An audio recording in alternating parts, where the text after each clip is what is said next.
Masih lanjut tentang ketegangan di wilayah Laut Cina Selatan bagian utara. Biar tambah tegang, kita tambah dua informasi baru. Kaum globalis yang anti-nasionalis sedang menghitung pundi-pundi harta mereka. Dan salah satu di antaranya adalah Mark Zuckerberg yang memberikan informasi palsu tentang COVID di dunia maya. Sudah siap kita bergosip? Makin digosok makin sip. Bagi kaum globalis adalah kaum yang dibenci Bung Karno ini. Bagi mereka negara atau state itu less important. Negara itu kurang begitu penting. Paspor mereka bisa saja hijau berlambang Garuda. Tinggal mereka, rumah mereka di Singapura. Pabrik mereka di Australia. Bisnis mereka ke Tiongkok. Bank mereka di Cayman Island. Kantor pusat mereka di London. Investor mereka di New York. Mereka tidak punya nasionalisme. Bagi mereka, negara itu tidak penting. Pejabat itu mereka bisa beli dimanapun. Peraturan negara bisa mereka bayar untuk kepentingan mereka. Yang mereka butuh adalah penekan, alat tekan. Dan saat ini alat tekannya adalah COVID-19.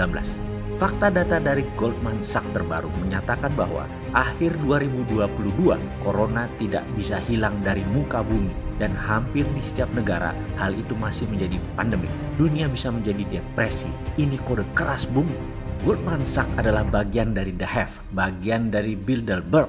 Sekedar catatan sebelum kita lanjutkan informasinya agar sama persepsinya. Resesi adalah reses, bahasa Latin dari istirahat. Jadi kalau corona berdampak membuat 3 bulan aktivitas ekonomi menurun tinggal 20% misalnya, itu ekonomi dalam keadaan reses, dalam keadaan istirahat, dalam keadaan resesi. Efek resesi yang tidak terkendali adalah naiknya inflasi. Saat ini semua masih terjaga, masih aman. Dalam 2 bulan ke depan, kalau corona teratasi, ekonomi Indonesia masih dikatakan dalam keadaan resesi pada saat ini. Apa yang terjadi kalau corona menjadi 9 bulan dari sekarang baru selesai? Baru November akhir tahun 2020 selesainya. Maka ekonomi resesi tadi pasti jadi depresi, tekanan berat. Dan kalau sudah menjalar sampai 2 tahun bisa jadi Great Depression. Maka untuk keluar dari Great Depression, jurusnya pasti baru dalam tanda petik. Itulah the new normal. New normal inilah yang akan menjalankan ekonomi ke depan sehingga ketemu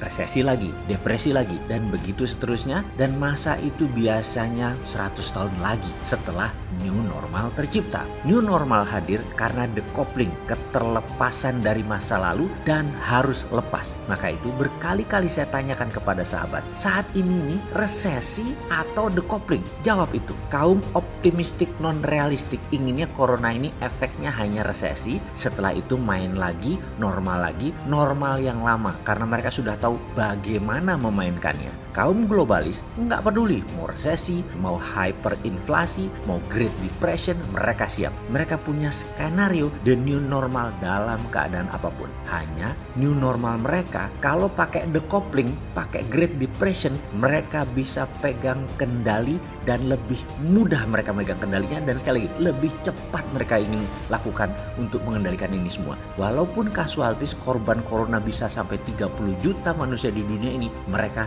tidak peduli. Kembali ke informasi di awal tentang ketegangan militer di Laut Cina Selatan bagian utara. Kaum nasionalis akan sangat peduli dengan urusan demikian. Catatan sekali lagi, Trump itu nasionalis Amerika, The Bilderbergs itu globalis. Oligarki Indonesia itu globalis, tidak nasionalis mereka itu. Bosman, nah ini baru nasionalis. Karena itu ketika para senior di istana mendidik kaum milenial istana diajari oligarki, agar bisa jadi oligarki milenial, kita mengkelap ngamuk pol, kita ancuk-ancukin mereka. Karena globalis itu oportunis, yang penting dapat duit, yang penting ekonomi muter, yang penting dapat cuan. Walaupun uang dari bencana nasional COVID, mereka asik-asik aja tak bersalah, tak merasa dosa. Negara less important, rakyat less important, tetapi jabatan itu penting, posisi itu penting, harta itu penting, propaganda demi terlihat bagus itu penting, fakta bisa diatur. Untuk itu sekarang